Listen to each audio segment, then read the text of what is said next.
No. Okay, so what we're gonna do is we're gonna do a review final together, um, which means everyone will get credit for it. We'll put your names on it, but we'll go into groups. And I think what we'll do is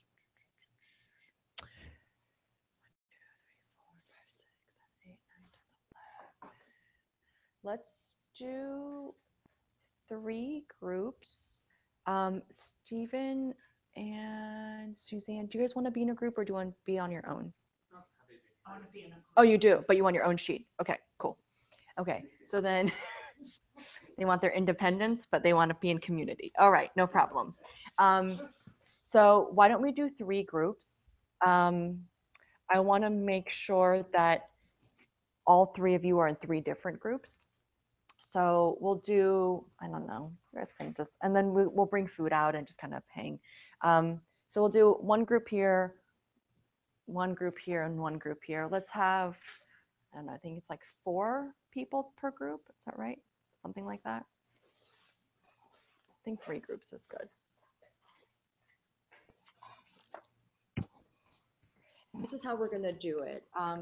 We'll review it together, but I think what we'll do is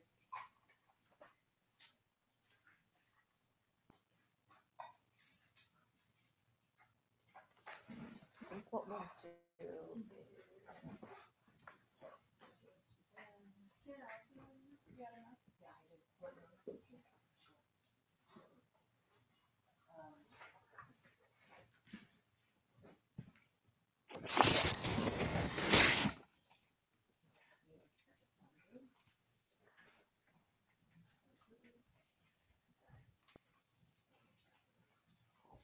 There's 3 different people in the room. That means also Noga, Stephen, and Suzanne. Just make sure you guys are all in 3 different groups as well. I don't need my own. No, have sheet. your own. No, have it. No, please. But just make sure the 3 of you are. I want to try to. I'm trying to strategize and not. Paul is also like that. No, he has one. So yeah, just like 3 to 4 per group. Greg, And then Paul needs remember people in his group.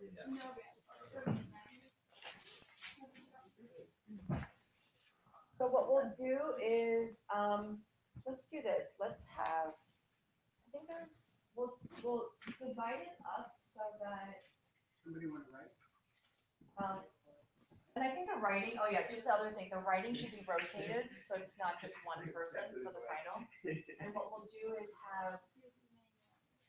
Maybe we'll do it in sections. We'll do 1 through 4. You guys will be in charge of. 5 through 8. Yeah. 5 through 1 through 5, 6 Okay, through I'm signing the letter. 11. 5 questions. I know, we'll do that and then we'll. Great. That sounds fine. Yeah, okay. Do 1 through 5, 6 through 11. 6 to 11. 12 through 17. You guys will be in charge of. 12 through 17. Yeah. Okay. Yes.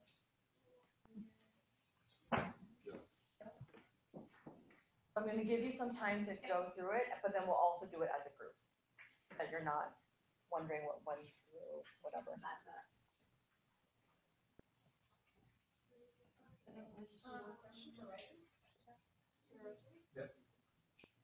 So the question is, what's the 5 parts for a 10? I remember vaguely. 12 to 17. Yes. Briefly describe each character.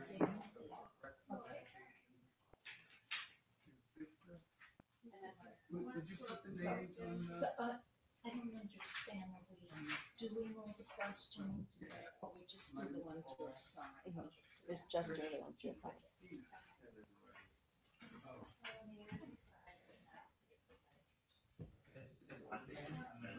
Yeah, I just need to find it first.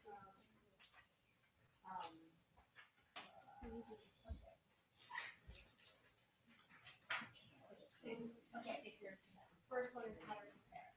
Oh, this is the one with the 5, and then each of them has this. So we do preliminary and agreement.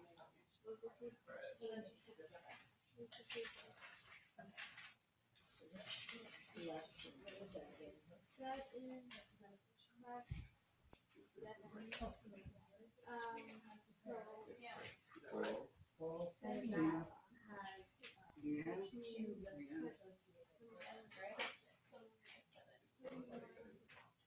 Right, and those are like.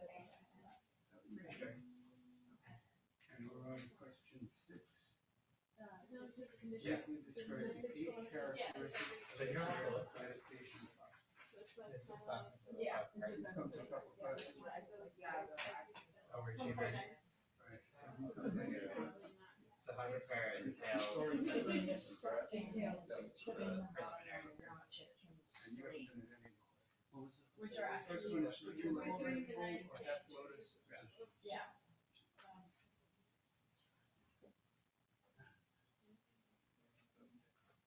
Second one. Don't keep your eyes open all the way or closed all the way.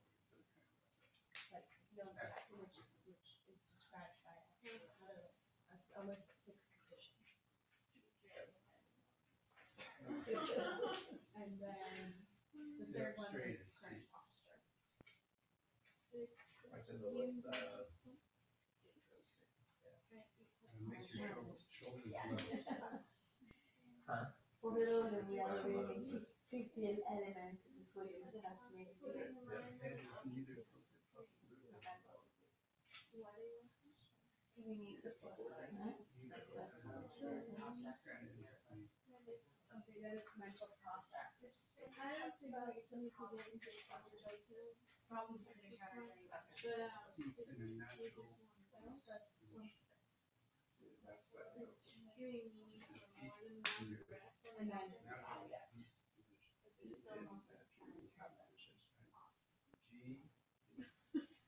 So like what you're actually. in a natural position at the top of your, behind your. I have like just meditation. So the screen Oh, is really? no longer the I thought the next decoration. station would be at the object. That makes sense. H is Yeah, right. correct distance. Y.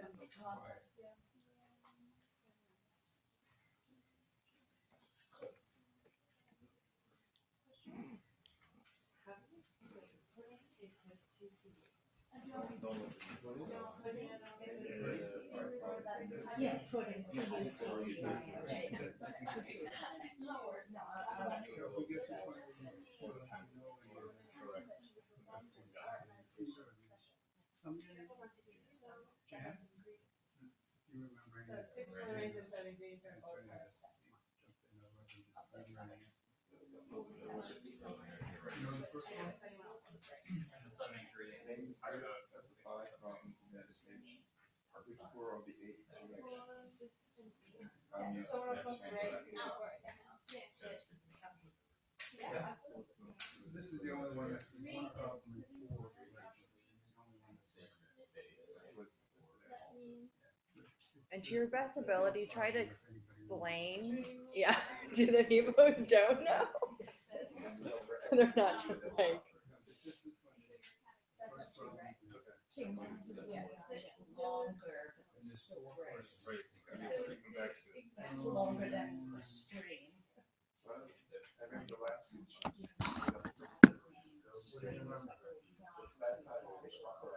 Those are different problems. So they're talking about refuge and the wish. Proper action is a solution to the Yeah. problem. When you're One of those How about applications. this? Okay, so the Right, first it's one like is when we feeling really attracted approach to the refuge of something, we meditation. should like Meditation is that's great. gonna help us, like we have a headache, it's like refuge. It stimulates you. not being- And we talk about refuge, stress, motivation, kind, like basically we're creating custom Number 2 is experience to around decide that you want to be a good meditator. that idea. And then the wish is the wish for enlightenment. Like everyone is suffering in some Number way, 3 and we is want make the to effort get enlightened to get for the good sake at of meditation. all beings, right? So we know that we want to help every single being not just ourselves, because we know we're all suffering. So the wish is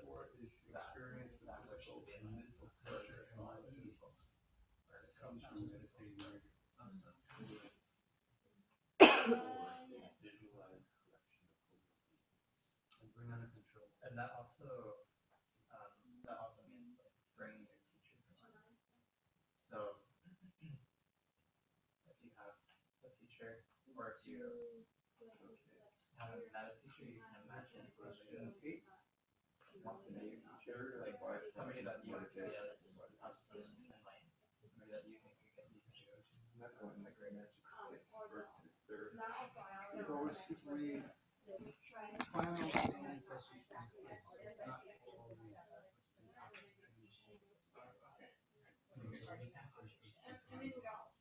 all the third, and it's not the one that you mentioned before. What's the opposite of dullness. Considering dullness is about no, dullness and application are big points. considering dullness or dullness and I'm sorry? Gather good and purify obstacles. And that's what Set the ingredients. and that's what it says ingredients. Yeah, or yeah, Gather it's kind good of and falling purify asleep is part of obstacles. dullness. It's just And there are 7 doing ingredients. a project and just showing you're sitting there and not doing anything. Laziness is getting yourself down, not getting yourself to the push it, but not sitting there. So the third problem is mental dullness, and physical dullness. Yeah. And Is two of them together on the third So problem. it's blessings for the Hammer stuff? not to be confused with the I-T. And do you remember You can also Yes, for the watch points? you can have a long as well. Seeing in your mind And so that's the that first you're becoming one. dull, or that you're becoming overreactive. That's the correction. Not just notice it's doing. Notice that Yeah, you're doing that. somebody and else you might see be how able that- Alright, so what are the 7 ingredients? It's not in and of itself, I don't think we need it. And is bringing the mind to pointedness. Slave holders do gross and subtle Not dullness. pointedness. Anyway, So all of these steps that we're this is doing all now quick are around actually meditation with the mental. intensity. Well, right, there is something in that. Or There is, but they're so good get to that you don't have to step like, find we've done all of these things. I'm gonna read, you don't have to write the whole answer. You can Visualizing the collection of beings are actually like imagining. we have fixation right here. Starting at 7 ingredients. The first ingredient is sound. Fixation. Thank you very much. Read more, you don't have to write all that.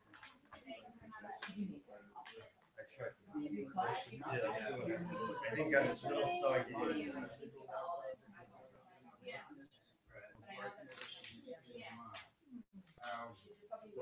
mean? To think about property, stuff over like. So, fixation. Like all of these, yeah, because all of these stuff that happen, like the idea of environment really has to go before. Okay, so then, yeah, I like, when I sit and I go up there and just go through some ingredients, I first always do that. Yeah, right. Because I know I'll be there. And then now I wish I would deep meditation and fixation, clarity, and intense. So what's the next one? What is before? That was quite meditation. How do you know? So you see there. So now we're getting into You're gonna come back again. fourth and fifth. Once we did before. Fourth of the five That's like problems, stuff you see on the. challenge to take action necessary. Like the water bowls, those are incredibly important because the water you can. We were gonna just like, Incense is not burning, like anything that you imagine to be something sacred you're doing this mentor, can you imagine that teacher or that really people being in front of you and you're like making an offer around that and not offering to be anything with this what's in your mind, so you can be like, here's the actual followers, or like here's a zero like whatever you want. So The correction of the fourth problem can come into the pretty obvious. So the fourth problem is parentheses says what? failure to take action to correct problems or registrations. And the answer to this question, the correction comes to Bone, correcting mental J, illness, K, correcting mental illness. G-O-M, that's putting the line on the. Yeah, so the fourth verse is a purification of karma. And the fourth verse is the brain. Yeah, right. You have intelligent stress. You're restraining yourself from doing whatever it is you regret doing. You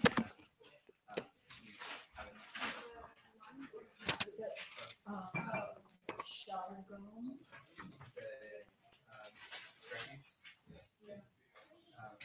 regret. that's like, I'm not gonna do this again, unless my shape. I guess to put this in context, for a good example, like say, you can't stop eating guacamole. Are we gonna read these or do we keep these or do you want? Suffering in your life or something. Oh no, you keep them because you're gonna fill in the rest of it as we go through. Are you guys done? Yes. Guacamole from its own side doesn't cause pain for everybody. Like this guacamole is great for somebody that really is terrible. So you're like, well, some guacamole is actually Okay, we need another volunteer writer. It is. We're gonna start. Other people have to read their. Well, I just ate that guacamole. Suzanne, what numbers are you guys doing? 12 to 17. And then restraining going to let you guacamole for the next 24 hours. As long as like I just set a time up, you know, okay, I'm not gonna do it. And then they usually say 4 hours, but the antidote basically I'm not going to the antidote being gonna eat healthier. Well, I had, except half those steps. Yeah, that was more of a karmic reason. I didn't think that comes from the perfection. The opposite, yeah. To do karmically the opposite. Right. Yeah, exactly. You can do that for this purification or this confessing, but you can actually just like bring to mind. If you don't want to do the 4 courses there, you can just bring to mind something that is blocking you from having a good meditation. Because if you're actually thinking about the teacher saying in front of you that could be more advanced or potentially in life, you call to mind something that you were just doing that's blocking you from further in your own path, then you can also Yeah, I remember restrictions. like how it always feels better when you tell somebody something that has been bothering you. That's the idea here.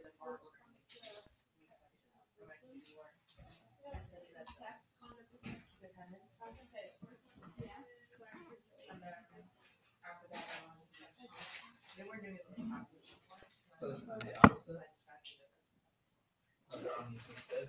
This is how you're bringing to mind any goodness that you've done. There, or however long ago.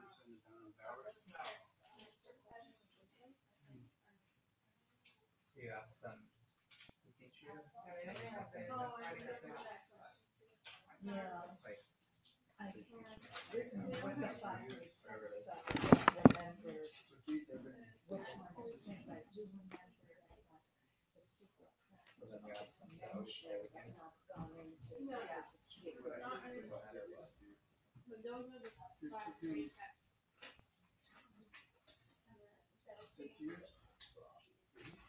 So when they talk about dedicating here, it's a talk about it for a very long time. But it's someone you giving mean it that away, little yoga center? What? anything that you have gained any clarity and realization through this game by dedicating it, by giving away to somebody, imagine that they all games have this realization, they all games have this clarity or peace for even for 1 second that I got it. You're like locking in that goodness, because if like chronically and you see it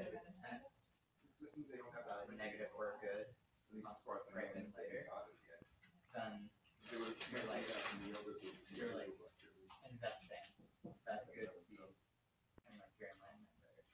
Locking it in so that it expands with everybody because you dedicate it. Okay. I don't know how to explain it. First, somebody.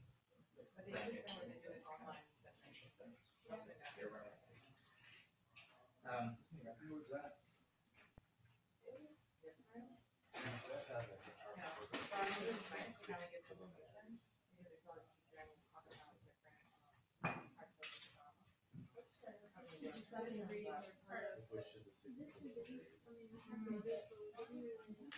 I know, it's just awkward too.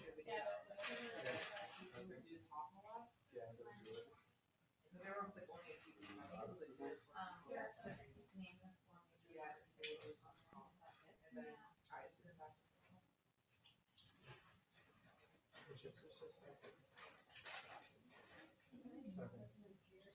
few people. Would you Oh, really? to gather the power of goodness and pray out?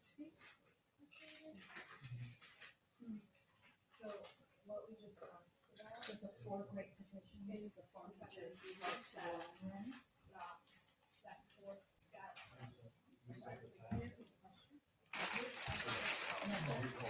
It's the 4 great divisions that then accept the same as the other parts.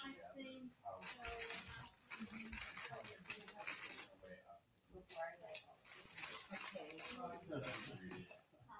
I have drawn a root of the path.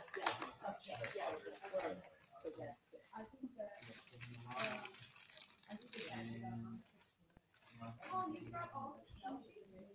No, I just brought this.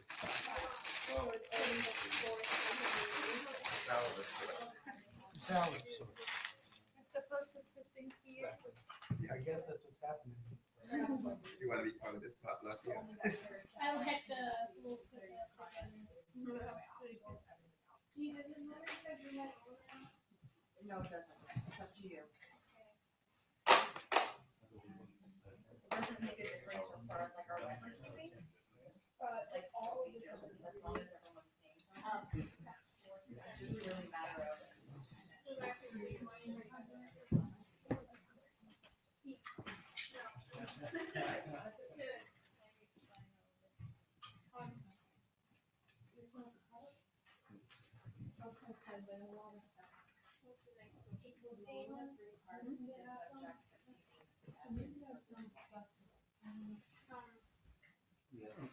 Broccoli that's on the pot.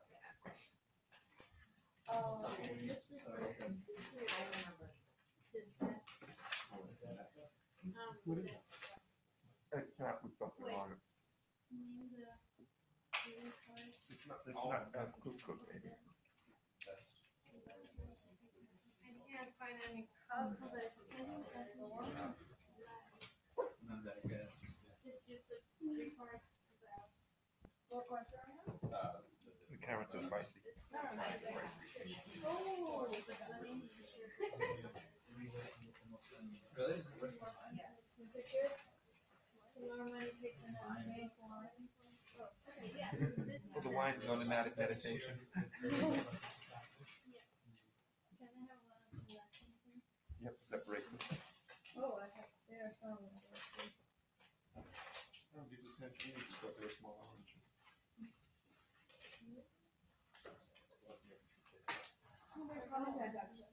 What is that? Okay. Yeah. Name, basic conditions that must be gathered together We don't together. Do not confuse them with the 6 Thank Yeah. Sorry, that's a really nice offer, but you brought it up. Apologies.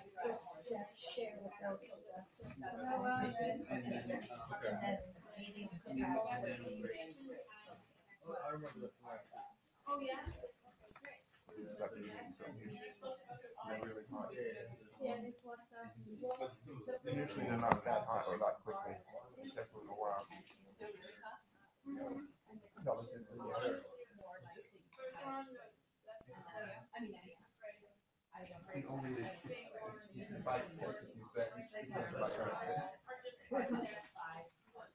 So I was looking for the ingredients, different products, make the wasabi out of different things. Very rarely is it really wasabi, it's usually mustard or something. Are you guys done? Yeah. You done? I can't really tell which is. Yeah?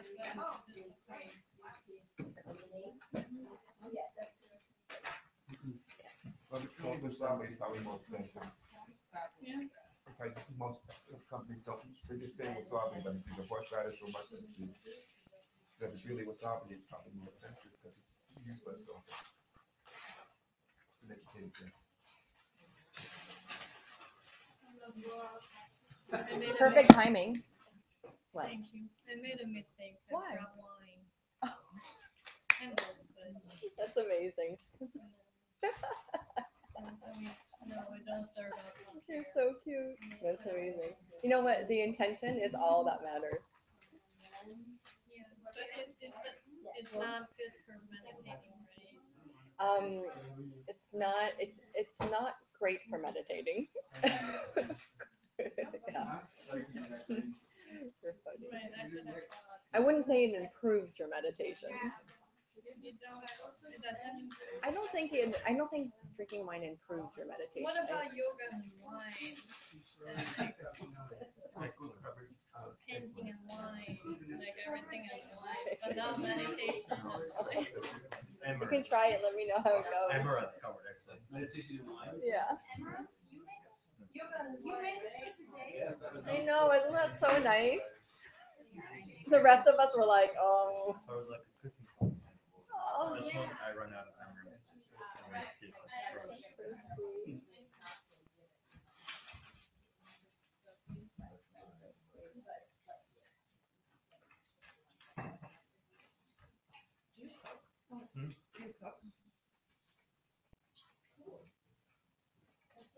That feels like a very big question.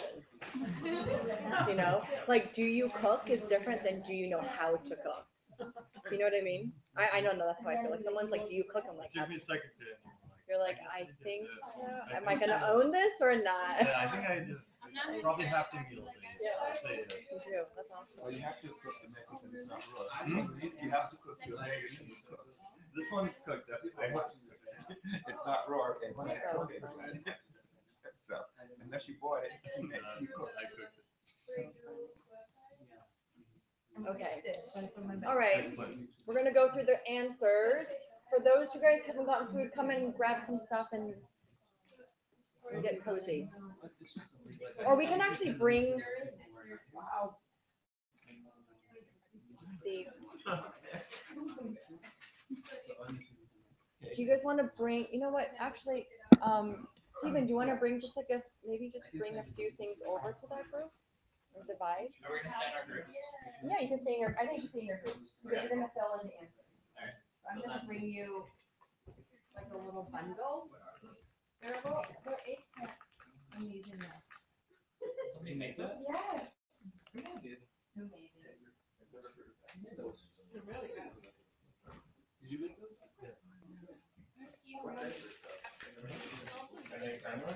It's like Oh, the egg, I put this in. yeah, just it. Okay. You buy small, those are like popcorn. They're like tiny little. And there's vegetables and clementines. Or I think they're clementines. Maybe they're 10. Yep. Great. There are grapes and crackers and cookies.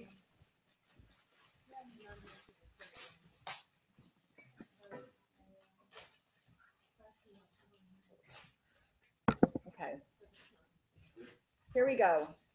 So we're going to go through each question. I'm going to elaborate a little bit on each one just to refresh everyone's memory. And Do we have to write all the answers on?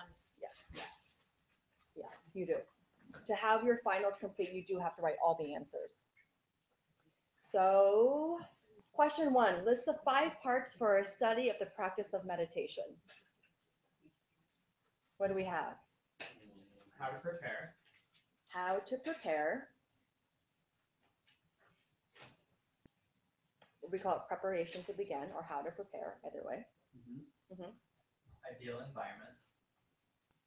There are 6 conditions of the surrounding environment, so the ideal environment. Correct posture. There's a body posture that we have to consider. Yep. Mental process. Yep. And object of meditation. Great. So I'm just going to go back and elaborate a little bit on each one, okay? Number 1, how to prepare. So really, this is just like the ins and outs. I mean, it's interesting because whenever you go to the gym, for instance, right, and you're using a piece of equipment. Oh, sorry. Oh, yes. Whenever you go to the gym or you start a sport or you take a music class or even like yoga, right? I mean, you do anything if you do any type of new activity of some sort, there's usually like instructions of how to do it correctly. And what's so interesting I find with meditation is that people haven't really talked about all the things that you need to do in order to actually meditate correctly. They think that you just kind of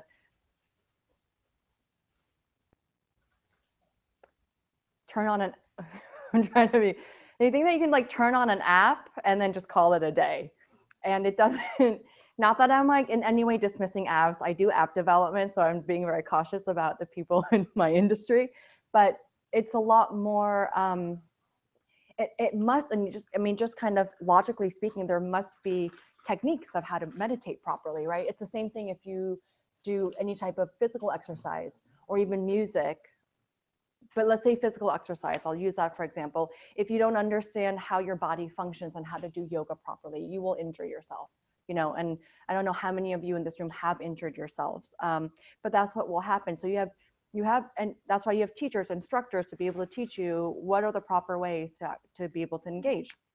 Meditation's the same thing. So there's the preparation to begin, which basically means that, did you guys talk about what it meant or no? We didn't talk too much about the 6 preliminaries and Yeah. 7 grades. So yeah, exactly. So there's 6 preliminaries in the preparation to begin. We'll elaborate on that in a little bit. And then there's what's called 7 ingredients, or a 7-limb practice, which we've also heard in the yoga lineage. So it basically just means that you can't just like plop down and assume that that's the way it's going to be. There's actually a specific way in which meditation has been taught over the thousands of years. Second, 6 conditions of a surrounding environment. We'll go over that as well. But basically, there are conditions within your environment that you have to have in order to meditate properly, or else you're just screwed. So we're going to talk about that a little bit more. There's body posture, meaning there's actually a proper way to sit so that you can get your body out of the way. It's not, and we'll talk about that, of what that posture looks like, so that you understand and you can, and the main thing that yoga was created for was so that it can open up your body and your hips so that you can sit properly.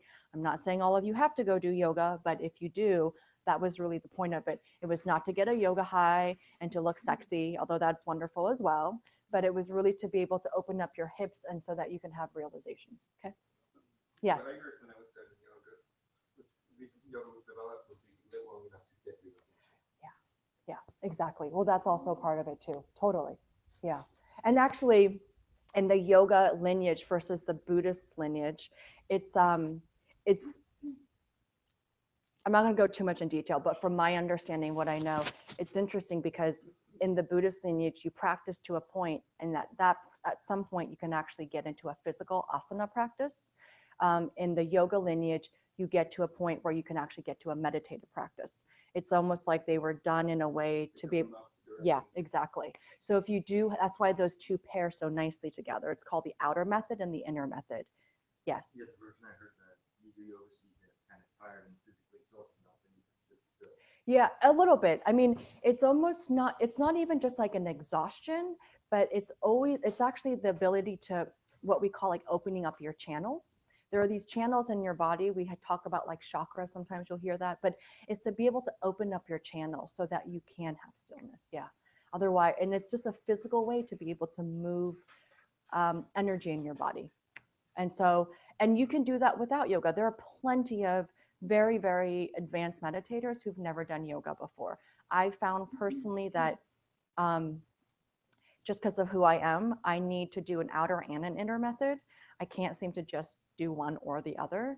And so I toggle with both of them. And I just use both ways to be able to have my practice advance. Yes. But there are so many types of yoga. Which one is the best for prepping to meditation? I would say any type of yoga practice where you have a teacher who understands what the point is. I mean that. Yeah. That's what I would say. There is no right or wrong lineage, but there is also just, do they understand what the point is? And that's where you want to be. Okay. And you can ask them, why do you do yoga? Number 4, mental process. So we'll go into a little bit more of what mental process is, but there's a whole process of meditating. There are obstacles that you will have that are pretty much, I mean, it's astounding because this scripture is so old and everything that we're doing in this class was grounded in scriptures. And the problems that they had way back when the Buddha was on this earth is the same problems that we have today. It's probably even worse. And then there's antidotes. So we'll go through that. What are the main obstacles that any meditator will most likely face? What are the antidotes? And it's nice to be able to if you can start to articulate and understand what problems you're going to have, then you'll know how to figure out how to mitigate those. And the 5th one is object of meditation, which means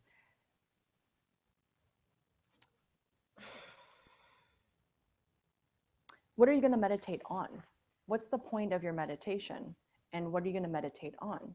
Because not every type of object has the same result, right? So what is the intention and what is your main object of focus? We'll talk about that as well a little bit today, okay?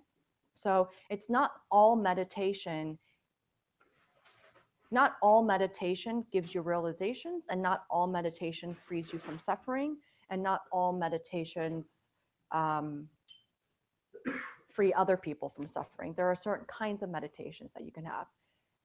And there are different types of meditations for different practices based on what you're interested in.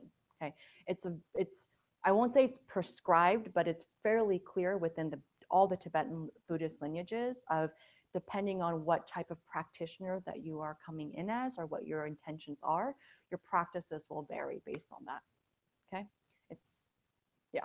So I always find it interesting when people say, oh, I meditate. And I'm like, oh, that's amazing. What do you meditate on? What is your practice? And it's like on a lot of stuff. And I'm like, what does that even mean? So it's always really interesting. It's important for you to know the difference of meditations that are out there. Okay. Question 2, list just the names of the 6 preliminaries that should be performed before a meditation session. Be careful not to confuse them with the 7 ingredients. What do you got? First is create a clean and sacred space for altar. Yes, exactly. So it's like making sure your surroundings are clean. Can you imagine if your area is super cluttery? It's not going to work. The other thing I'm just going to say and elaborate on that is wherever you meditate should be the place in which you meditate. I know we live in small spaces, so we do have multi-function areas, but you don't eat on your toilet. I mean, you probably shouldn't eat on your toilet. If that's happening, then we might have other things that we need to talk about. Okay, so it's really creating a space for you to meditate. Your bed is probably not the best place to do it. So it doesn't need to be a dedicated space that's the only, but create a place where when you're sitting, your body knows like this is meditation time. It's the same thing when you practice yoga. Like, you roll out your mat and there's a whole ritual in which that you set up your space so that there's signals that you have of, yes, I'm getting ready to meditate. Okay. Second, what do you have? Set forth beautiful Mhm. So we traditionally talked about different offerings. One way that we do it in this tradition is offering bowls. Each bowl represents a different object and a kind of a gift that you're giving. The gift that you're giving, it can be symbolized to a practice that you may have. It could be symbol to a gift that you give to a teacher. It can be a gift to yourself. But we have different ways of offerings. You don't have to have an offering bowl, but if you do have a space or an altar, it doesn't need to be like a blown out Buddhist namaste situation. It can be whatever it is for you. People have contemporary altars. Be yourself and make sure it's just something where you say, you may say, the incense and the candle thing is not my style. I rather just have a photo of my dog, which for a long time I had my dog on my altar. So it doesn't have to, it could be any idea or whatever you decide feels like are ways that you want to honor people or things in your life that really bring up aspects of the better version of you. Does that make sense? Inspire you. The altar should be a place of inspiration. I used to do mood boards for my altar. Do you guys know what mood boards are? Okay. Oh, sorry. I'm in design. So what we do in a lot of advertising and branding, we have big boards where we put up images of, if we're trying to evoke like, this is a certain look and feel, we get images from, usually back in the day, it was like magazines, and we do tears and we create these image boards. They're just basically like inspiration mood boards. And I used to have altars where it was just images, that things cut out that inspired me, that evoked a sense of what my better self would be. So they could be whatever it is for you. Okay, the next one. Thirdly, go to your refuge and hold it for wish. Yeah, great. So the third part is going for refuge and holding a wish. The wish that we're talking about in this specific context is generating bodhicitta. What does that mean? What does bodhicitta mean? Have you heard of a bodhisattva? What does that mean? Anyone? One traditional definition, bodhicitta is the desire for enlightenment for all people. Yeah. Or the ending of suffering for all. That's right. All sentient beings. Yes, that's right. So it's this wish that you evoke to not just wanting to save yourself, but considering what it's like to save all beings. Yeah. I just watched Moana this weekend because I was with my niece. If you haven't seen it, it's fantastic. I'm very happy with what Disney's doing. But anyway, it's that sense of, Moana, I'm using Moana example, but this young woman is out there trying to be able to go through this entire journey. It's not gonna be like a spoiler alert, but she is really trying to save her village, her entire island of all her people. And she talks about that as being the world, and so it's really that same feeling of I'm generating, when people say I'm to generate bodhicitta, I'd evoke that as saying, I have the intention and the commitment and the passion of not just helping me, but all the loved ones that I know, all the beings, and it starts to extend. If you can just get from you to the circle, right, the one level outside of you, it can start to expand to 2, to 3, to 4, and then to infinite. So that's the idea when you hear the word generating bodhicitta. While we're on bodhicitta, what is the difference of someone who has bodhicitta and meditates versus someone who doesn't?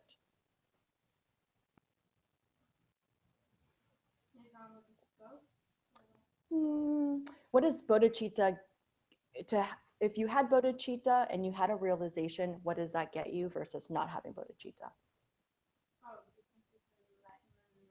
Yeah, exactly. So to have bodhicitta in your heart, if you have the intention of wanting to save yourself and other beings in your heart, it's a feeling that you have. If you truly have that, you actually can reach enlightenment. If you don't have that and you're thinking about saving just yourself, that's where you have nirvana. There are 2 different levels, okay? So when people talk about the difference of nirvana and bodhicitta, if they don't know that difference, that's a very big cue that maybe you should, I don't know, leave. But it's not, nirvana isn't full enlightenment. Nirvana is saving yourself. Full enlightenment is you and other people. It's the intention that gets you to enlightenment. I'm sorry, other beings. Thank you. All sentient beings. Yes, thank you. Number 4. Visualize collection of holy beings. Yeah. Yeah, so there's the visualize teachers and lamas that we say, or people and our teachers and within a lineage. If you don't have a teacher, you know, or I should say, if you don't have a lama, that's okay. You have teachers in your life. There are people in your life who have touched you and moved you and inspired you and gotten you to where you are. Those people can be your parents. They can be teachers, bosses, mentors, neighbors, anybody. So it doesn't have to be in the form of the Buddha. Generally, most people have a hard time feeling connected to the Buddha. That's not something that's familiar. And so you kind of have a step in. And it's really someone who, to you, I guess one way to say it is somebody to you that really represents, is another representation of what the Buddha may mean to you. Someone who is better than you, more virtuous, more wise, has an ability to be something that you aspire to be. Okay.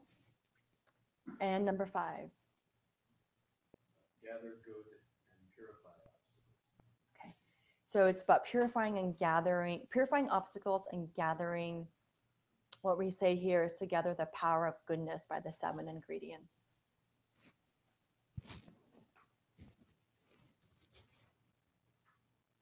So during this process, usually there's some sort of confession that we have. It's not like a Catholic confession, but it's, well, maybe it is a little bit. There is a bit of a confession. Here's one thing that I did today that wasn't so great. Not even an action necessarily. It could be something that you thought.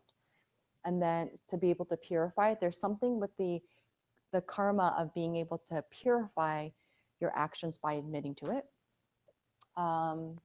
And then there's what we call 6 acts to accumulate positive energy. Well, we'll talk about a little bit more. And those are the 7 ingredients. And number 6. Request blessings from holy. Yeah. So there's always a point where whatever teacher you may have in front of you, you basically just ask them, continue to help me, be there for me, don't leave, I need your support, that sort of thing. Okay. Number 3 question is, what are the 7 ingredients?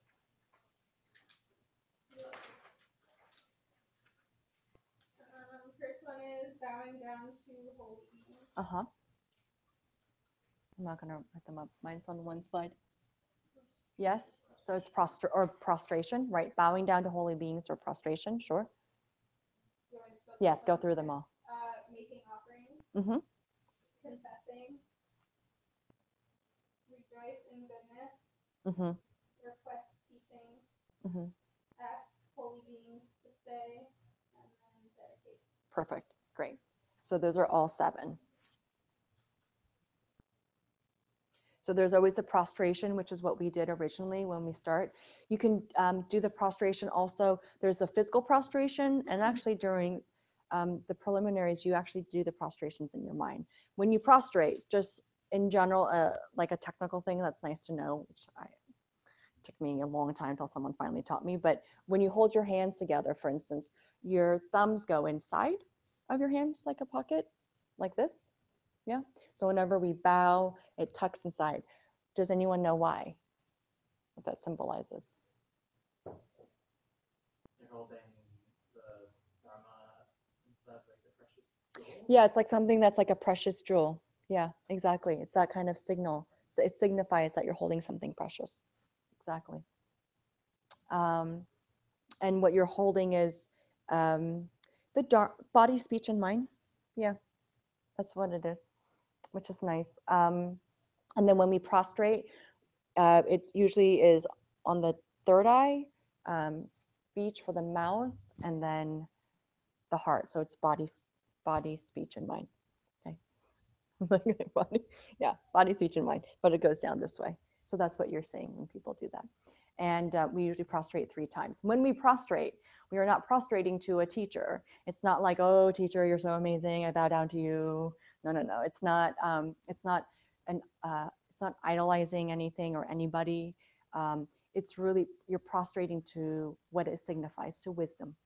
That's what you're really prostrating to the wisdom, to the teachings, to the content, not to the person. Very, very important. I say that with lots of emphasis. Offerings, again, same idea. There is some sort of offerings that you will do. And this is all happening really in the state of your mind and during a meditation. There's a sense of opening yourself, where that's where you do the purification. And then there's rejoicing, which is very important. In general, it's great to rejoice. I've said this before, and I've heard high teachers say this as well, and I'll repeat it again. I've heard teachers say the reason why we are all suffering is because we do not rejoice enough. Okay? Because we spend way too much thinking about all the negativity and the stuff we can't have or don't want, or all the suffering, and we don't spend enough time on all the goodness that's going on. Imagine if your equation of your day, your energy, was flipped and you spent more time thinking about all the good and rejoicing in that rather than the bad. Imagine what that would do to you, right? Your state of mind, your body, your world, your friends, your partners would probably be a lot happier too, right? Imagine if everybody did that. So it's really, rejoicing is a very big part of this practice as well. And then there's the turning of the wheel. But that's not how you said it. It said requesting for holy beings to teach you. So requesting teachers to continue teaching you. And then number 6 is there's another request, but this is really asking them to stay with you. And the last one is dedication. Okay. Number 4, these 7 are part of which of the 6 preliminaries? Which of them act to gather the power of goodness and how to clean an obstacle for a successful meditation?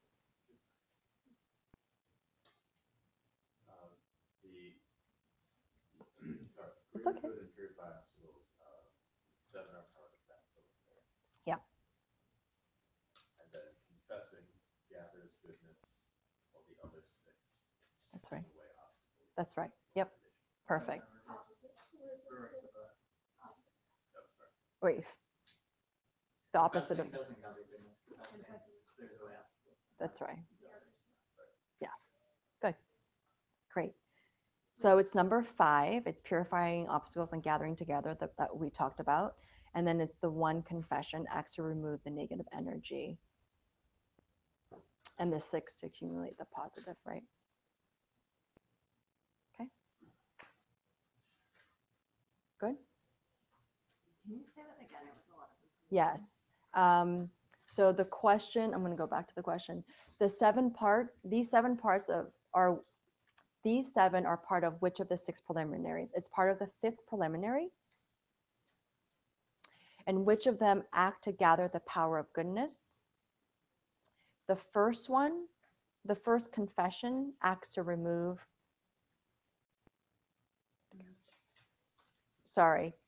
Which of them act to gather the power of goodness and how to clean away obstacles for a successful meditation? There's 1 confession that acts to remove the negative energy before you meditate, and the 6 remainder are there to accumulate positive.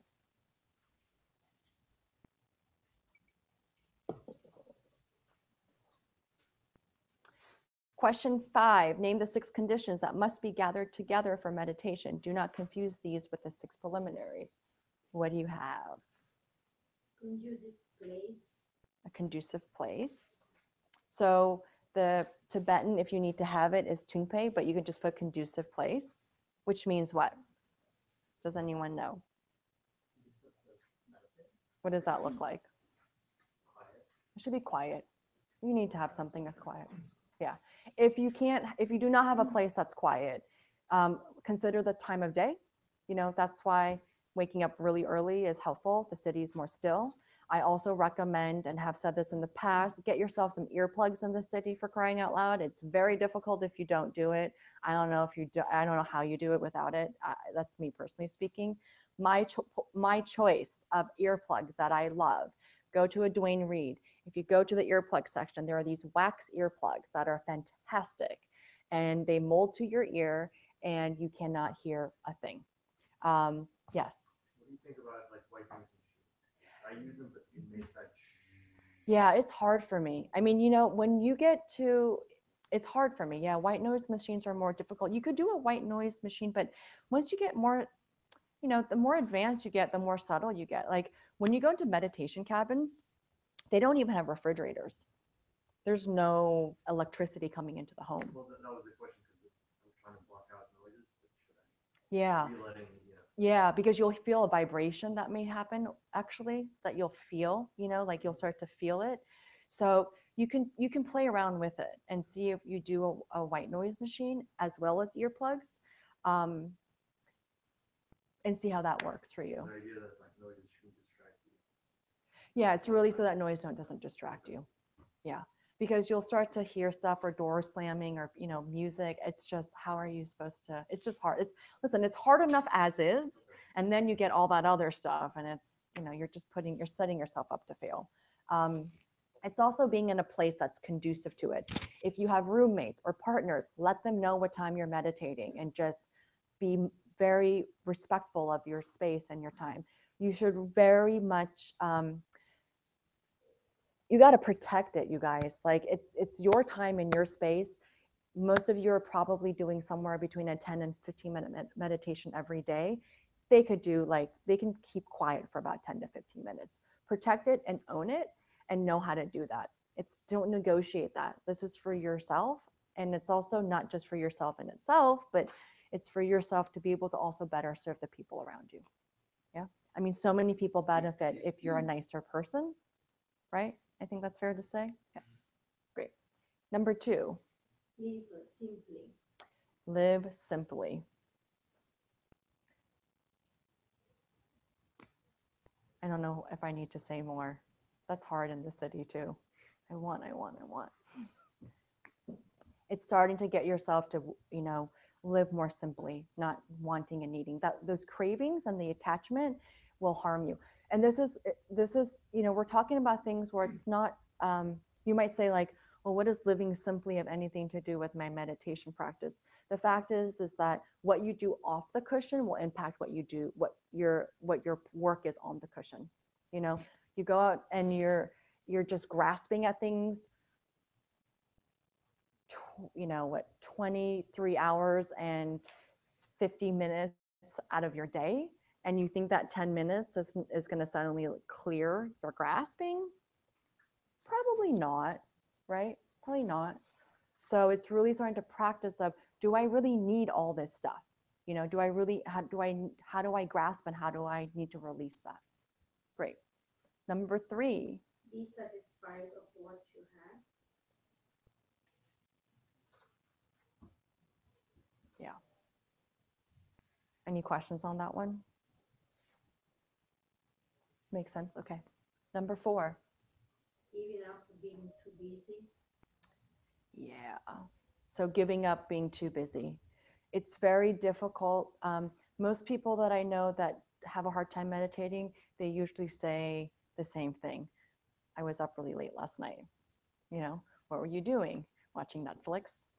You need to give up watching Netflix so late. I'm not saying give it up forever. I'm just saying you have to go to bed early to meditate early in the morning, right? It doesn't really work.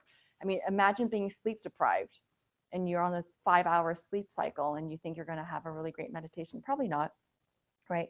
So there are some things where you do give up activities, and you have to just make priorities for yourself. It's ideal if you can meditate at the same time every day. So if some of you are nighttime meditators, no problem. But just remember, it's not like I'll do it.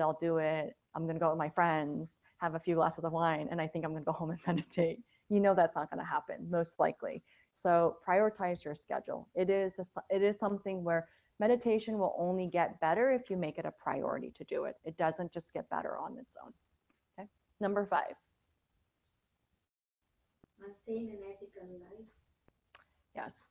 So morality. we'll go into a little bit more, but it's not, in this tradition, they are saying that it's not possible for you to have a good meditation or reach any type of realization if you do not live an ethical life. You cannot go outside and continue to kill people and think that you're going to get on a cushion and have these amazing meditative experiences. You'll have some other kind of experience, but it will not be that. So it's important to look and watch your morality and your ethics. And those are in subtle ways and then also not so subtle ways. And it doesn't have to be something that you do. It's also how you think. Okay. You may not go kill that person that drives you crazy, but if you're thinking about it, that's not good either. Okay. That works against you. So it's watching the state of your mind. And number 6. Get rid of sensory desires and worldly pleasure. Yeah. That's a hard one, right? So starting to remove of sensory desires and worldly pleasures. I think one of the first things to consider is, what are those pleasures for you and why do you go to them? A lot of the times we take refuge in those things and that's why we do it. So just take a look and see what your motivation is of why you have those things. You know, like when people always talk about, what is it, like emotional shopping? Is that what it is? Or what is that? Is that the term? Retail therapy. It's like the strangest thing to me. I'm like, I don't know how long that's going to really, it's a very expensive type of therapy. But we clearly know those are Band-Aid solutions, right? So we're really looking for solutions here that are much more systemic. Question 6, briefly describe the 8 characteristics of correct meditation posture. So we're going to go into posture. Who is number 6? Go for it.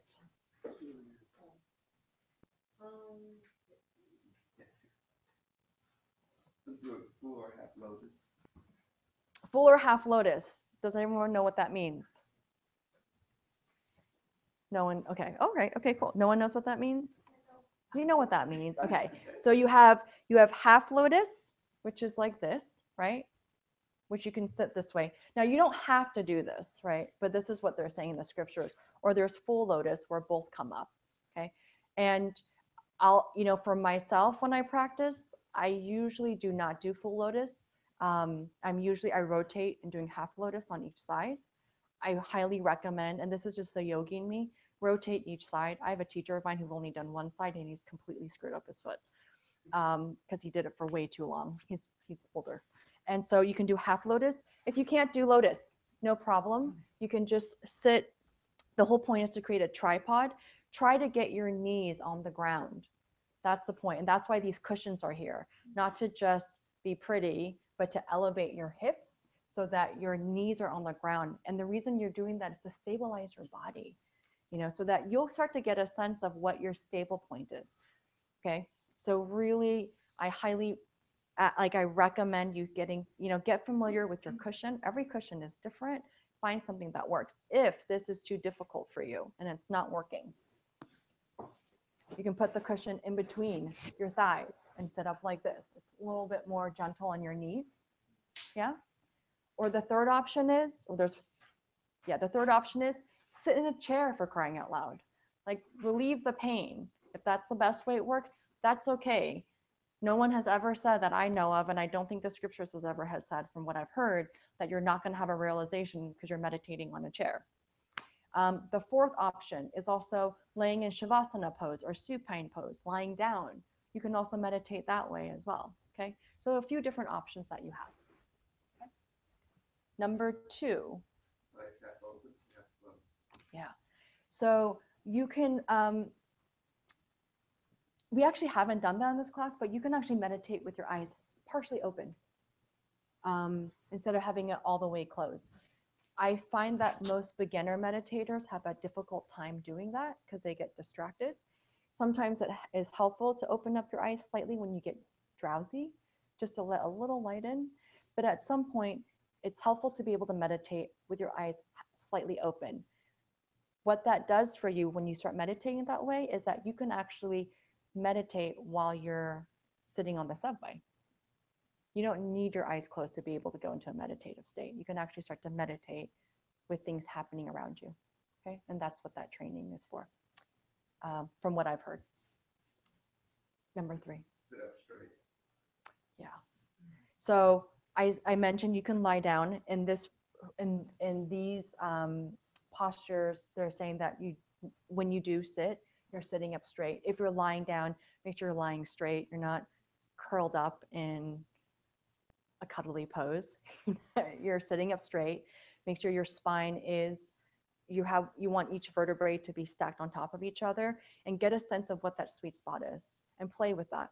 Because sometimes like I tend to kind of lean more forward because I tend to want to, I think, will my realizations to happen to me, and I have a little bit like I get a little pushy, and I know some meditators that tend to like sit back because they're just kind of they drag. So find that sweet spot where you're right in the middle. Number 4, Shoulders level. shoulders level. Yeah. A lot of the times I've seen we get tense and your shoulders should not be up here, right? It's fully relaxed. It's not like, right? You're relaxed. Number 5. Head tilted neither up nor down. So your head should be parallel to the floor, your chin, not your head, but your chin. When you get a little drowsy, what will usually happen is your chin will come down. So this kind of creates dullness. When you get drowsy, another antidote to that is to bring your head up. So it kind of creates a little bit of brightness. Other times when we get agitated, another thing we'll see is that your chin will end up being a little bit higher. So just take a note of where your chin is, but it should be level and parallel to the floor. I'm sorry, numbers. Deep in a natural loose position. Mm-hmm. So it's not clenching the jaw, it's relaxed. Your jaw is relaxed. And you're not tight. You're breathing through your nose, not through your mouth. But your mouth will be slightly open. But you're just keeping your jaw kind of in its most natural state, not clench. You don't need to clench it close. And if you do clench it close, what will really happen is, sometimes when you're practicing, you'll kind of gulp a chunk of saliva. It tends to do that. So you just keep your mouth slightly open and your teeth slightly open. Behind the upper teeth. Mm-hmm. So the tongue, when you meditate, is supposed to be behind it's on the roof of your mouth behind your teeth. And that helps to generate it helps to regulate your saliva so that your mouth will stay moist and you won't have that gulping sensation that happens. It's also connects the energy loop there. Yeah, that's also true too. Thank you. And number 8. Breath is completely quiet. Yeah. So this is not an ujjayi breath. For those of you who do yoga, that's not the kind of breath that you're doing when you're meditating. It's not forced. It's completely relaxed. It's quiet. And the type of meditations that we've done too, you don't push the air out of your body. You can breathe fully in, but you let your body be in its most natural state. Okay. Because I've sat next to some meditators that do the ujjayi. I'm like, what are you doing? No. It's just a natural, quiet breath, okay, through the nose. Another thing to note, if you ever do meditations and a teacher might say, take 7 breaths or take 10 breaths. In Tibetan Buddhism, the breath is exhale, inhale is 1. Exhale, inhale 2. Not inhale, exhale. So a cycle starts with the exhale, not with the inhale. I don't know if we talk about that later. I think we do, like what that means. Yeah. There's something that's very specific to that. Yeah, okay. Question 7, name the first of the 5 problems of meditation. Which 4 of the 8 corrections are used to counteract it? Who has this one? You guys. Oh, still, okay. Laziness. We all know what that means, right? Not necessarily. It's not good people didn't stop. Wait, what? Not good people didn't know the difference between dullness and laziness. Oh, okay. So what's laziness? Yeah. It's just not being motivated, right? It's one of the main issues of meditating is what? Your alarm goes off and you're like, I don't want to do this. I can't. And it goes on snooze and you're like, I really can. And it's just not getting out of bed, right? Or not creating the priority. Yes.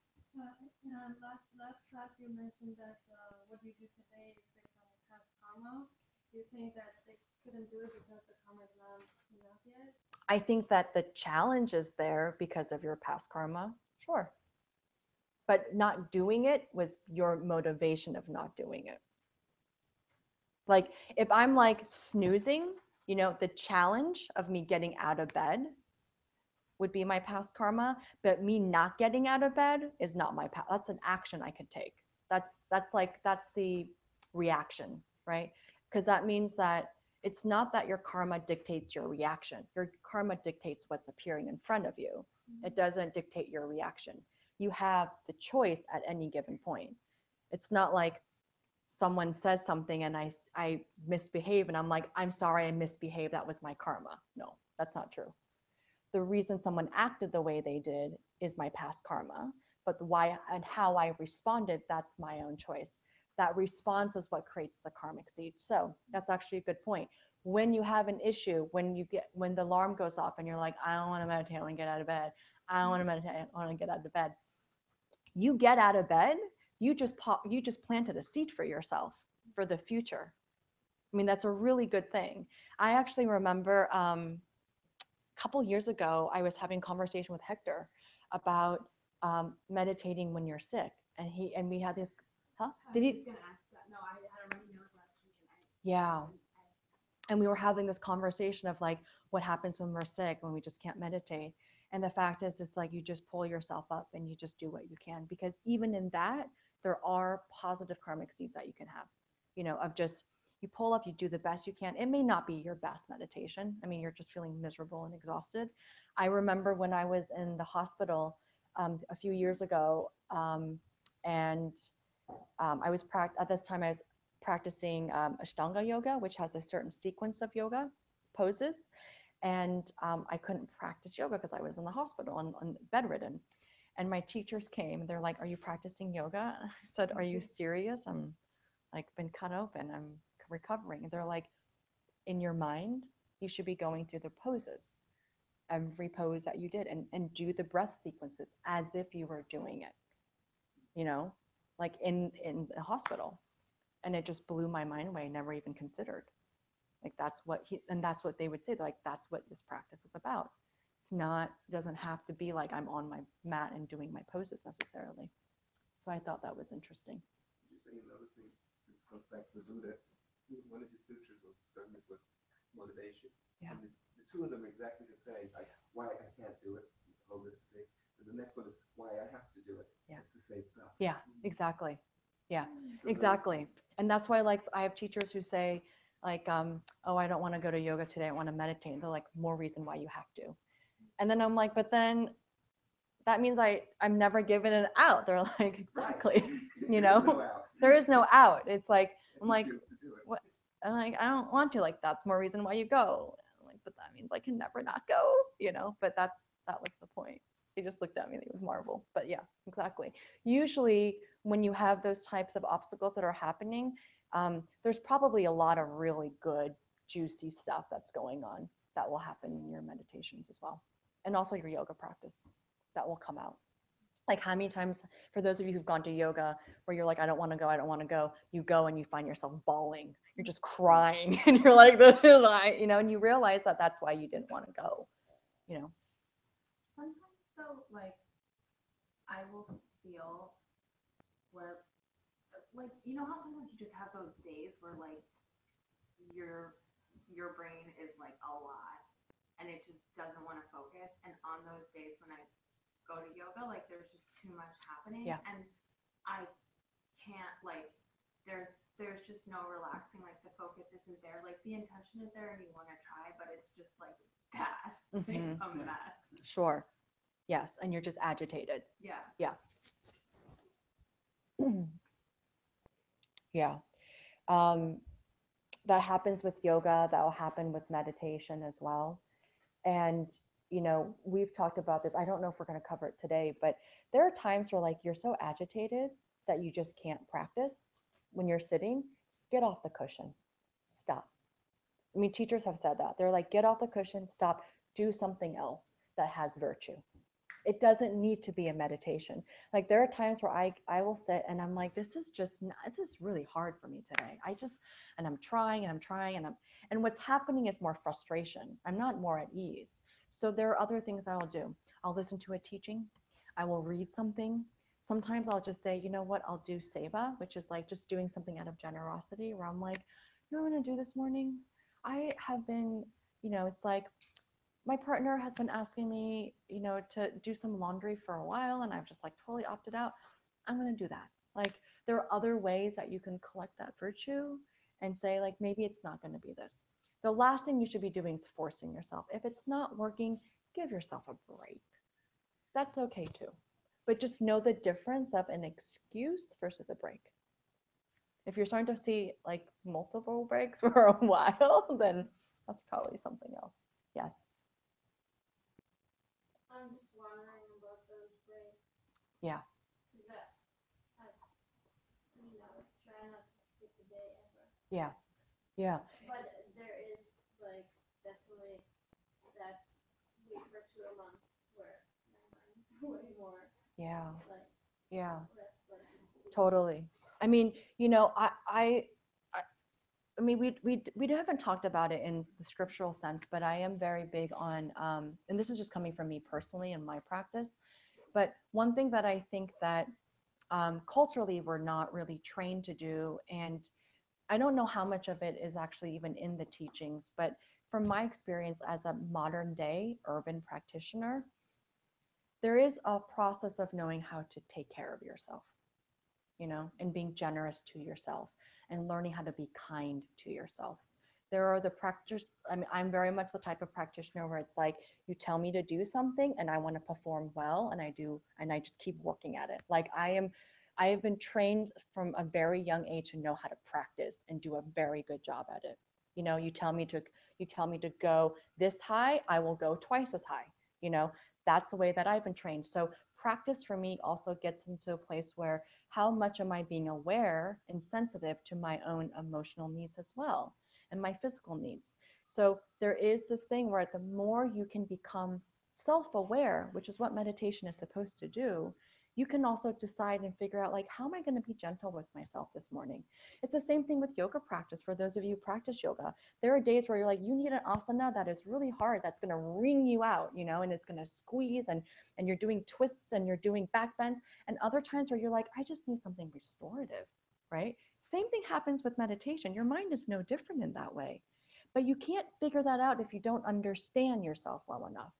So, there is rigor that's necessary, but if you have the tendency to overdo it, know that maybe just taking it back is all important as well. If you tend to be a bit on the lazy side and you just don't want to and you opt out, maybe a little rigor is okay for you too. And you need to stop complaining and, just get on that cushion and put in your time, so what your tendencies are. And so there is responsibility in your own practice. No one can go into your mind and tell you what to be doing. A teacher will be able to guide, but day to day, moment to moment, you can decipher that. And you're going to have to be able to learn how to train yourself to know how to do that so that you can create and understand when those antidotes need to be put in place. Okay? And you can't do that if you're not aware, right? If you think, I mean, I know a ton of people who think they're really hard workers, and I watch them like, no, man, you are so below average. It's beyond, I mean, seriously. And I know a lot of people who never think they work hard enough. And I see them just working so hard. That is a self-awareness too. I see people who never think they're good enough, and they're fantastic and amazing, have all these amazing qualities. And then people who just think they're the best thing that's out there, the hottest thing out there. And I'm like, really? So that's something to look at for your own self-awareness. Okay. You have to be able to gauge what that is. A good teacher will be able to also help facilitate that and push you to get a sense, but it's also your responsibility, because at the end of the day, it's your life, it's your mind. You decide what your destiny is going to look like. Okay. So that's what this practice is about. Well, that's a part of what this practice is about. Okay. So for laziness, the antidotes. We get 4 different antidotes here. versus feeling an attraction to doing the meditation. There's some sort of attraction that you have towards meditation. Yes. There has to be this way of wanting to do it, right? Next one is decide to get good at it. Yeah, there has to be some sort of conviction that you're saying, yeah, I want to be good at this. I want to try this and be good at it. If you don't have that, you're not going to be able to get very far. You have to want it. Make the needed efforts. You have to have effort. It's not going to happen on its own. It requires effort on your part. Right, this is what it would say, right effort. Right effort. Not wrong effort, right effort. Yes.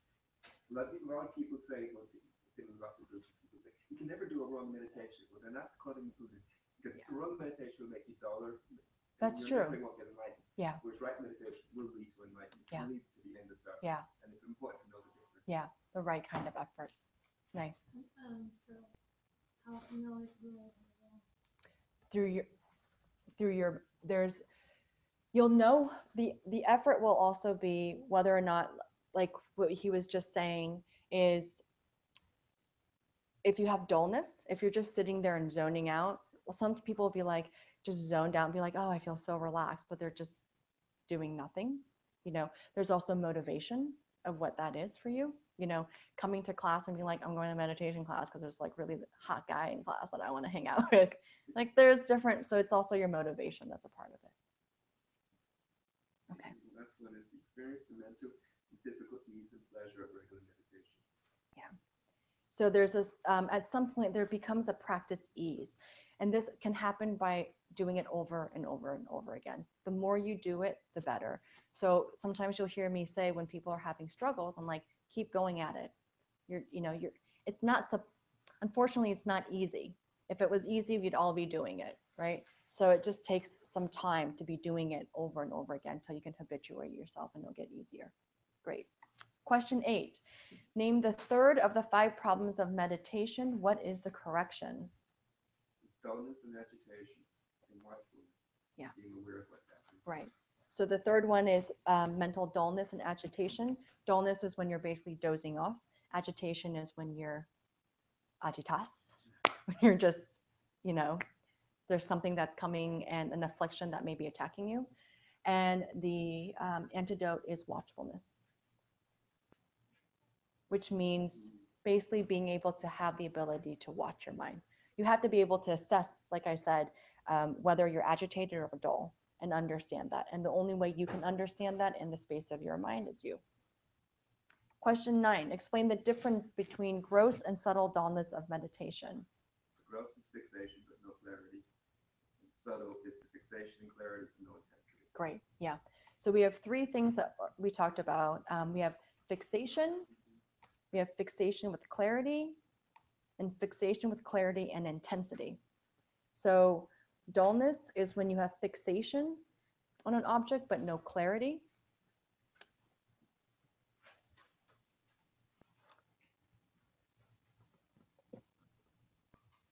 I'll just go into subtle dullness, means that you have fixation, clarity, but no intensity. We all understand that? Okay. It basically means there's a difference between, like, I can be holding a cup in front of me and I'm holding the cup, which is my fixation, but I can be holding the cup. Well, I can hold the cup in 2 ways. I can hold the cup firmly or I can hold the cup loosely, right? And so holding the cup firmly versus loosely is the different way of having a fixation. That would be the analogy. You can hold a cup tightly and have clarity on it. You can clearly see that there's a cup, and you can also have an intensity of how you see it. So there's different levels of being able to be, so if I have an object, right, being able to be fixed on an object, have the clarity of what the object is and what the object of focus is, and then the fixation. There's 3 different layers of that. Does that make sense? And so the difference between gross and subtle that was just talked about is when you have gross dullness would be something like, it would look something like, right? That's like an obvious, you're absolutely dull. You're passing out in the meditation. A subtle dullness is sometimes looks like you're just dozing off or you're just zoned out. And then there are varying degrees of that zoning out that you'll have. Okay. So it's also understanding the level of that. Question 10, what is the fourth of the 5 problems of meditation and how do you know it has occurred? Next week, I was failure to take proper action to correct when we just spoke to that. Uh-huh. And the way you know about it is by learning how to be aware. Okay, yeah, exactly. So the fourth of the 5 problem is not taking action. So you know that there's some sort of agitation or dullness happening and you just don't do anything about it. And you know it's occurred when you're just completely unaware, right? Question 11, the correction to the fourth problem can come into 2 different forms. What are the 2 different forms? Correcting mental illness, correcting mental agitation. There's correcting for mental dullness and correcting for mental agitation. Those are just reinstating again the difference between dullness and meditation and how they exist. Question 12, name and describe the 9 states of meditation.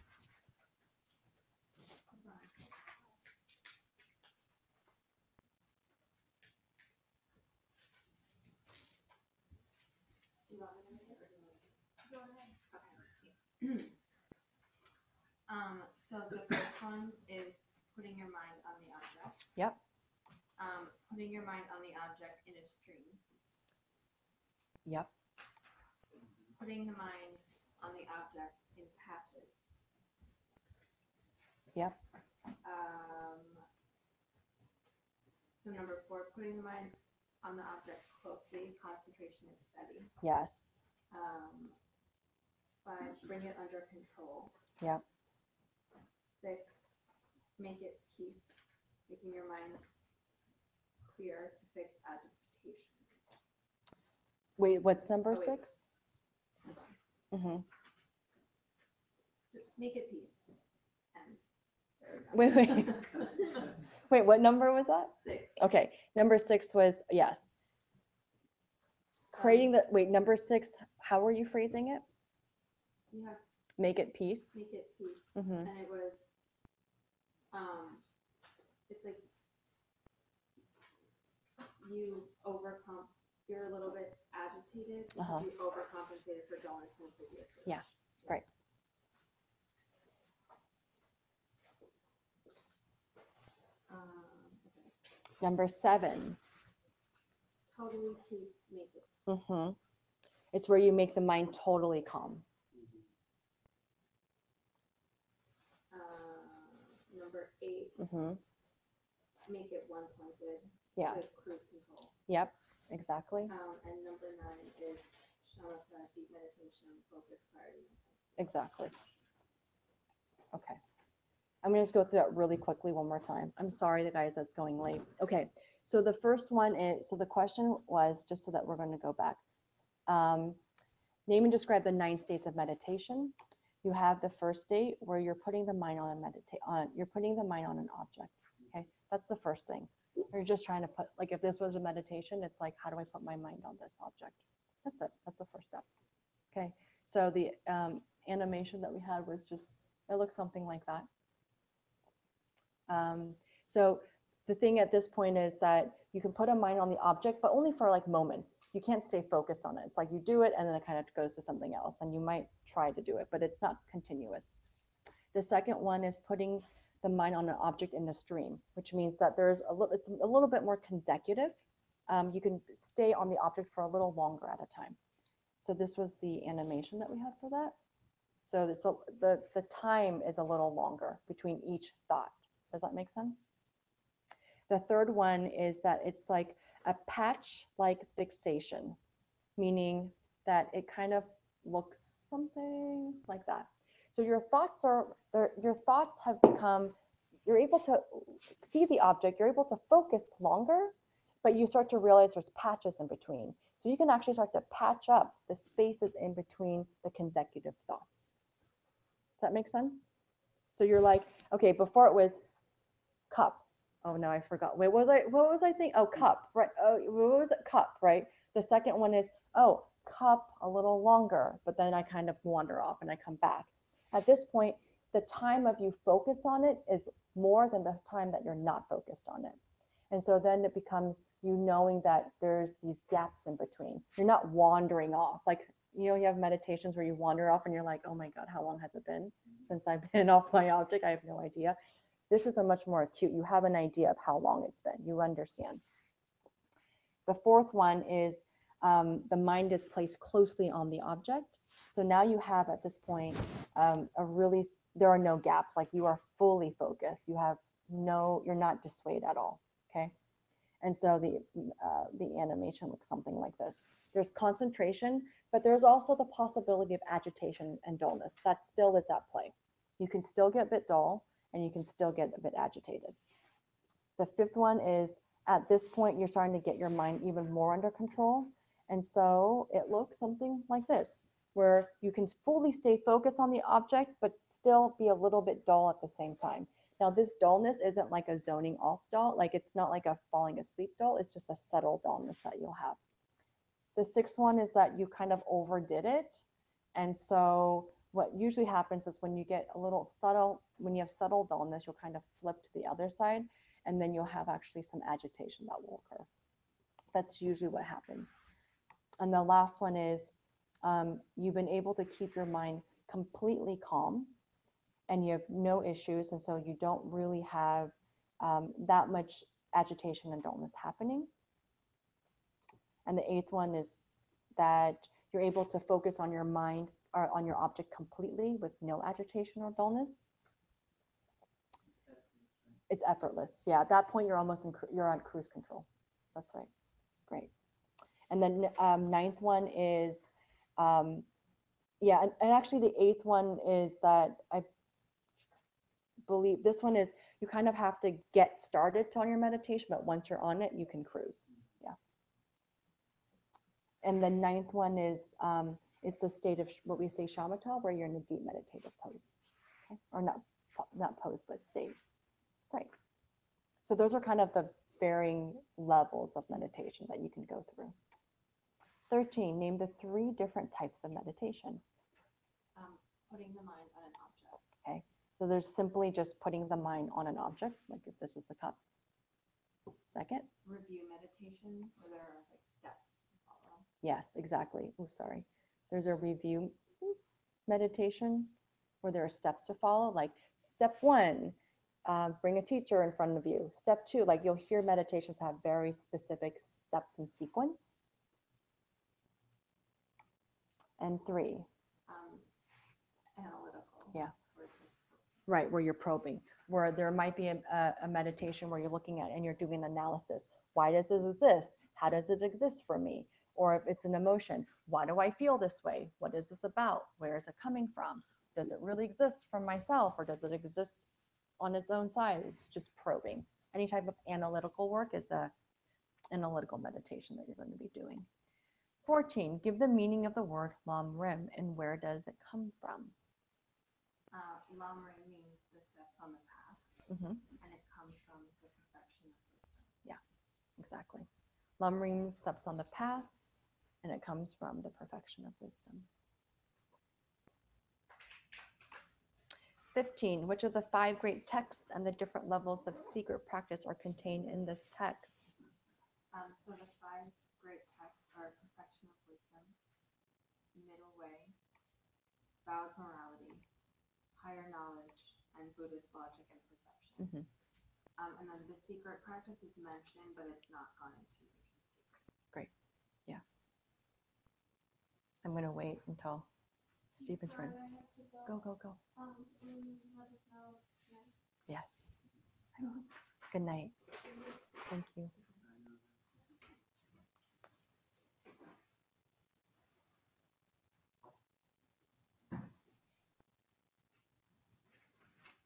So these are really just the 5 great texts for all of you that are interested in geeking out in the academic part of the scriptures. Good?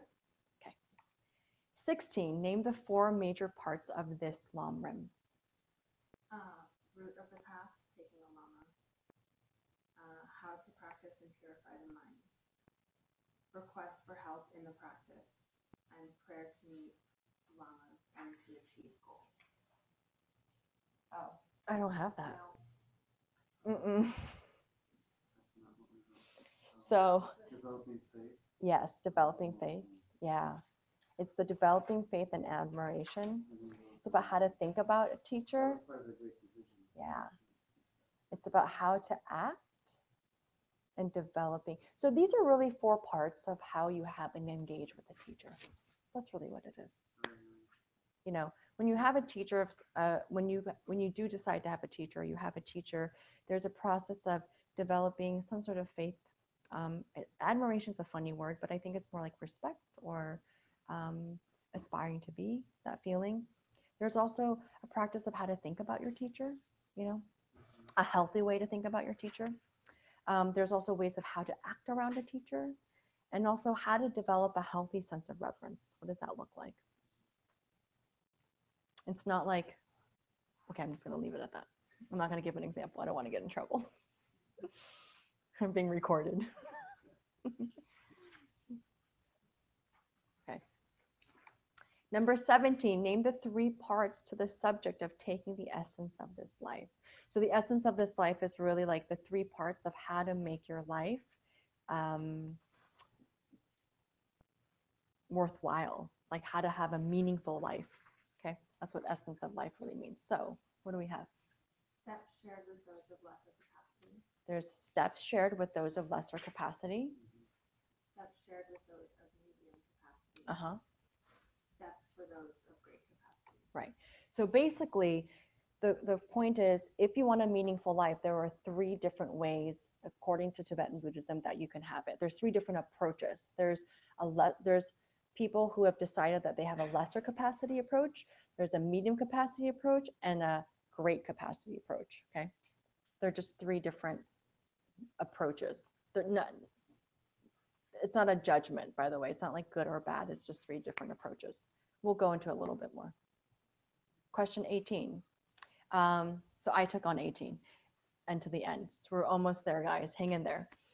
What are the 3 principles? I think we talk about the approaches. So hold on a second.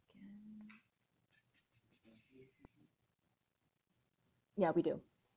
3 principles of death meditation. We talked about death meditation a couple classes ago, and the importance of a death meditation. Basically, a death meditation isn't meant to freak you out, but it's really the same kind of overall idea of you wake up and you sit on a cushion and you have a meditation where you think about today is going to be your last day. And if it was your last day, how would you live? So there are 3 specific principles of a death meditation. One is realizing that death is certain, that you know it's certain, you know it's going to happen. Number 2 is that there's no certainty when you will die or how you will die. It's true. And the third thing is that when you die, right here we're putting only the Dharma can help you. But really what that means is at the moment of time when you die or the process of dying, that the only thing that's going to help you is whatever is in the state of your mind. Okay? Not like when you're about to die and you're in a place where it's time for you to die, you've basically ran out of the karma to stay alive, is another way to think of it. The only thing that's going to help you, there's going to be no more medication that's going to keep you alive. There's no possible way for you to keep you alive. The only thing that will help you in that moment is whatever is in the state of your mind. Okay. And so those 3 principles have to be considered in order to do a death meditation. You can't do a death meditation if you're like, I don't believe that death is possible, or if you think that like, I know exactly when I'm going to die, or if you think that there are other ways to mitigate or stop from death happening, you know, and there's other outer things. There are 4 laws of karma that we will talk about very quickly. We have a karma course, course 5, that is only on karma, that I feel like people are always very excited to sink their teeth in. There's basically 2 principles of karma. Wait, is that right? Did I? That's number 2. Oh, it's number 2. Did I skip an answer? No. 4 laws of karma. Oh, sorry. Don't worry about the number 2. The first one, Actions are certain to produce consequences that resemble the content, meaning simply good produces good, bad produces bad. You can't plant a seed that's negative and think that you're going to get a positive result, right? It doesn't work that way. Does that make sense? I use the example of, planting a lemon tree. You can't plant a lemon tree seed and think you're going to get pineapples. I mean, I guess you could try, but that won't really happen, right? So it's the same idea. Karma expands, meaning that depending on the charge of your karma, of how you think about things, it actually can grow. There's consequences can only occur from an action, meaning you have to actually plant a seed in order for good to happen.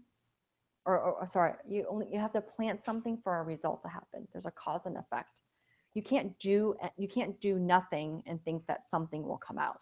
There's always something an action needs to happen in order for something good to come out, which also results in bad. Like you must have planted something at some point for a bad to be the outcome.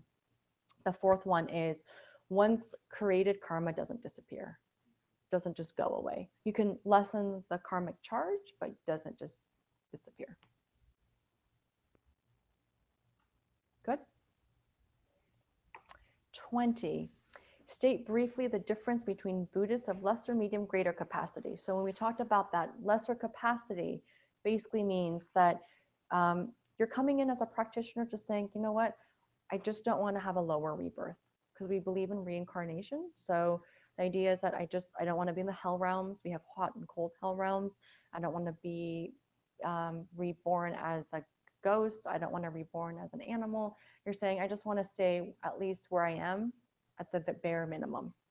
Medium capacity means that you're coming in and saying, I'm interested in reaching nirvana. I'm saving myself. I'm good with that. And that's my main goal. Greater capacity is saying, it's not just me, it's me and all beings. Okay.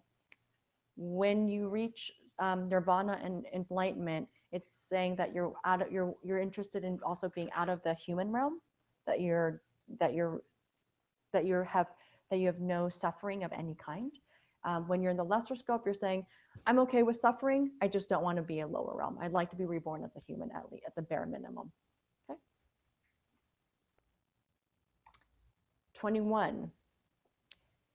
Do you think it is true that every event in our present kind of life is suffering? Why or why not? So last week we talked about, suffering and the different kinds of suffering. And basically where we're netting out is that no matter what, all the good, you'll hear Tibetan Buddhists talk about life is suffering. It doesn't mean life is just crappy. It means that no matter what, even all the good that happens, it does end. And in the end itself is a type of suffering, that we lose things, we die, we lose things, good stops. You don't eat something and it just tastes good for the rest and forever. It doesn't, it stops at some point. You stop eating it, or you get really full and bloated, or whatever that may be the side effects, but at some point it stops. But this idea here is that it's that in the end, because the human conditions that we're in is that at the end, the result will usually be some sort of end to something. We die, things stop. The good doesn't always sustain. And that's just the karma of being human. Okay, it's one of the human sufferings that we have. Number 22, of the 3 trainings, why is only the training of morality mentioned at this point?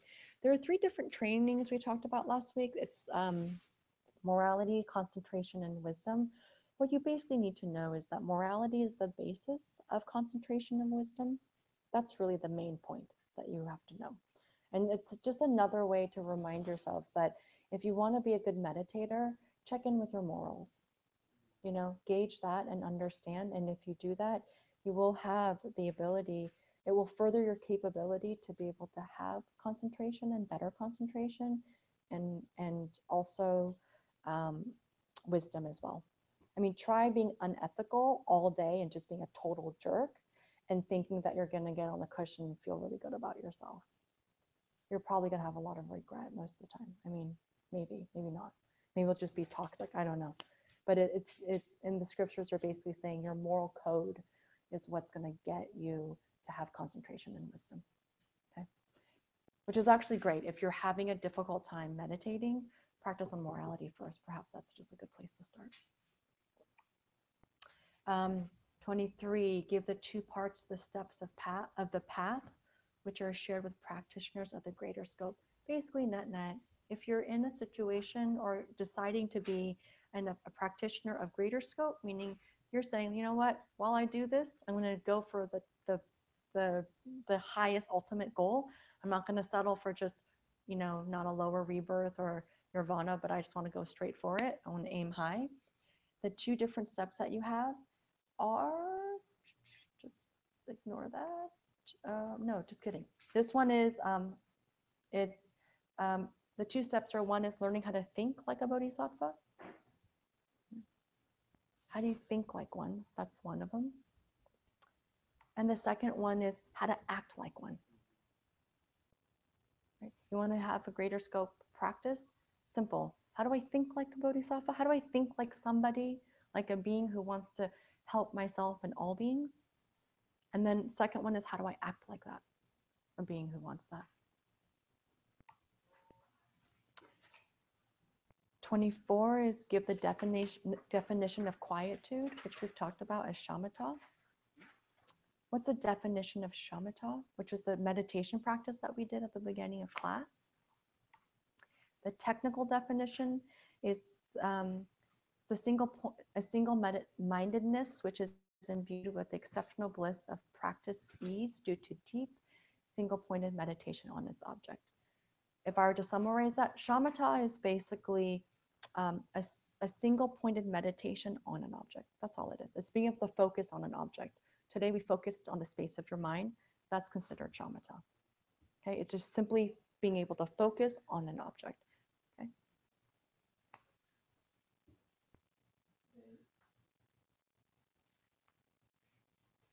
We have one more. Thanks for hanging in there, guys. I know it's a lot.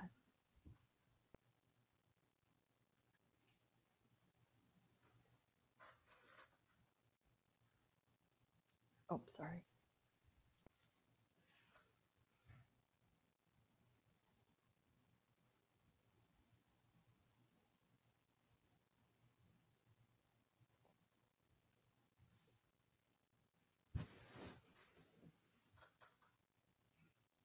This is when I need to have like the Jeopardy soundtrack, right?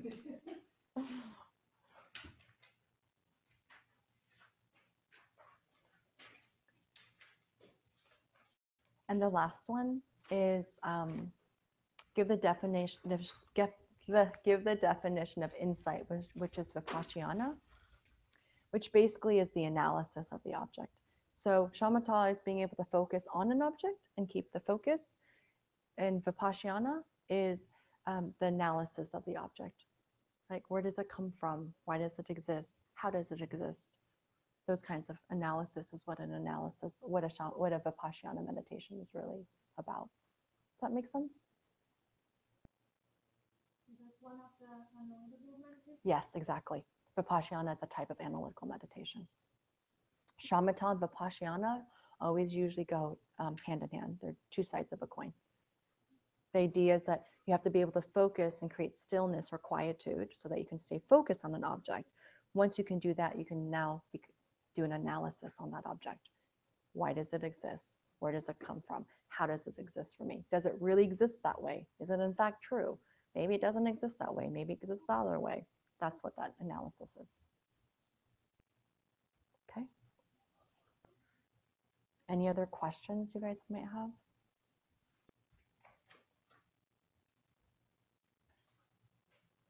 Good.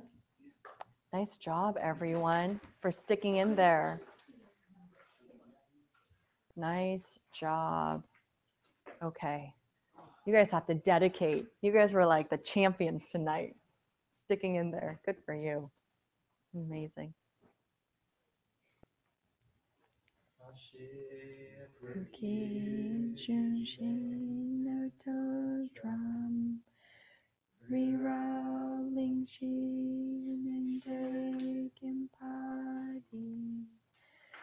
Sange Shinju Nite Uwagi. Drokun Mamdak Shingwa Drupasha. Iram Guru Atman Dandala Kamir Atayami. Digewoku Sunam Yeshik Suksokshin Sunam Yeshik Jungwe Dampakuni Trupasha. Okay, we're just going to close with a quick dedication and rejoice. Rejoice and dedication. Let's just take a minute. I just want you to sit for a second, close your eyes, take a nice inhale or exhale, inhale. Really rejoice and commend yourself for sticking in there tonight and hanging in there and putting in all that effort. I know it was a lot of information. So please commend yourself fully, embracing your concentration, your motivation.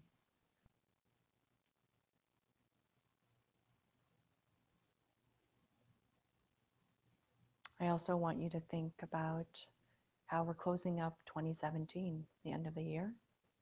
This is the last class that we're having in this space. And think for just a couple of breaths of how you'd like 2018 to be for you, how you would like to be in the future, what you would aspire to be next year. Take a moment and really feel that in your body.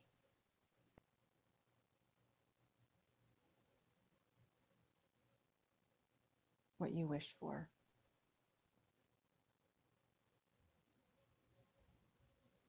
What that looks like. What your world looks like. It can be anything.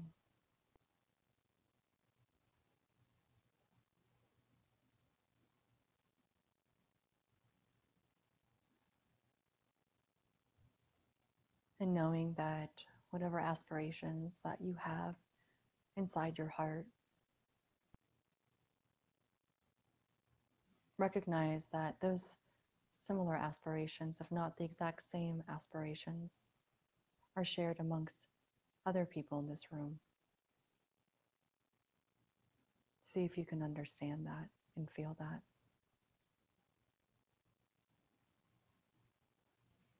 And see if you can understand that perhaps then it's motivated, the same motivations and aspirations are shared amongst other people in this city, in this country, and the rest of the world.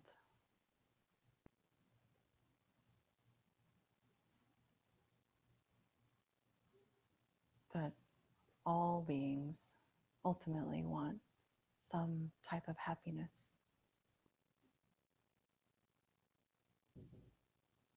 So dedicate all the effort that you've put in tonight, not just for yourself, but knowing that you're connected to all beings and that in some way, shape, or form, your effort will somehow benefit you and all beings around you.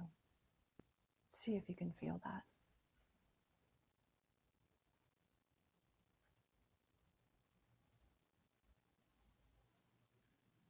Wish for all sentient beings to have happiness, including yourself.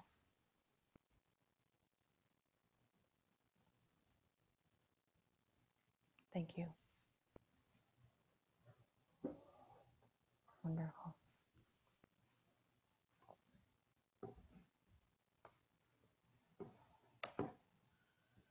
Happy holidays, everyone. Have a great end of the year. I hope to see you